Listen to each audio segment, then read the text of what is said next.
This brings us to the last category of QKD protocols for this seminar, namely interference-based QKD. I'll cover one interference-based protocol, namely measurement device independent, or MDI QKD. Here, Alice and Bob each send a stream of light pulses to a midpoint station, which is typically called Charlie. Alice and Bob each randomly choose a key bit value, and they also each choose a random encoding basis for each sent pulse. The light pulses go through a polarization modulator to encode the chosen bit value and the chosen encoding basis into one of four polarizations, one of four possible polarizations, either horizontal, vertical, diagonal, or anti-diagonal. There are also intensity modulators to implement the decoy states. Now, so far, everything is the same as what Alice did in BP84. The light pulses, one sent by Alice and one sent by Bob, arrive at this midpoint station called Charlie, and Charlie performs a so-called Bell state measurement. If Charlie sees two clicks on two different detectors at the same time, he knows that both photons arrived, and this is called a coincident click. Actually, dark counts and decoy states make this a little bit more complex, but I'm going to keep it simple for now. Charlie is looking for a particular coincident click pattern, namely one click on a vertical detector and another click on a horizontal detector. If he sees such a click pattern, it's called a successful Bell state measurement.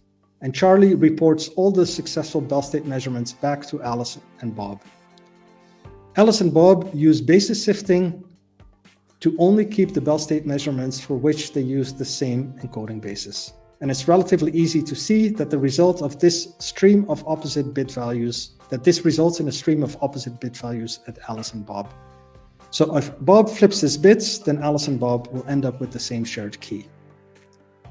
Now, Charlie does have some information. Charlie knows which of the Bell state measurements were successful and which were not successful.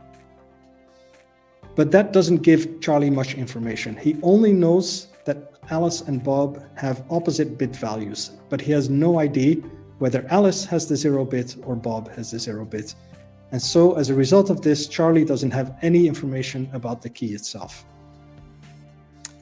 One important detail for this scheme to work, for the Bell state measurement at Charlie to work properly, is that we need something which is called the Hong-Ou-Mandel effect to happen.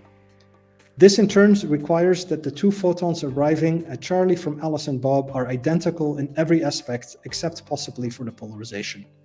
They must have the exact same frequency, they must arrive at the exact same time down to the nanosecond. And for this reason, implementing calibration and synchronization for MDI QKD systems is very challenging. One interesting aspect of MDI QKD is that we do not need to trust the midpoint station Charlie. If the attacker Eve has compromised Charlie, this does not affect the security of the total QKD system. First of all, Charlie does not have any information about the key bits, and secondly, even if Eve manipulates Charlie to do anything else than a real Bell state measurement, or for example send fake results, this can be detected by Alice and Bob based on the statistics of the success reports. And this is where the name measurement device independent QKD comes from. MDI QKD is immune against side channel attacks against the detectors because the detectors are only located at Charlie and not in Alice and Bob. There are also two variations on MDI QKD that promise further improvements, but they're still in research and development. The first is called twin field QKD. Twin field QKD is a variation on MDI QKD which greatly increases the maximum distance of the QKD link. Twin field QKD systems have been demonstrated in proofs of concept, but commercial products are still under development because the calibration is much more challenging than even normal MDI QKD. And secondly, there's the concept of fully device independent QKD or DI QKD, which is not only immune from side channel attacks against the detectors, but also from side channel attacks against the sources. The theory, again, around fully device independent QKD is well developed, but as far as I know, there's no practical implementations yet.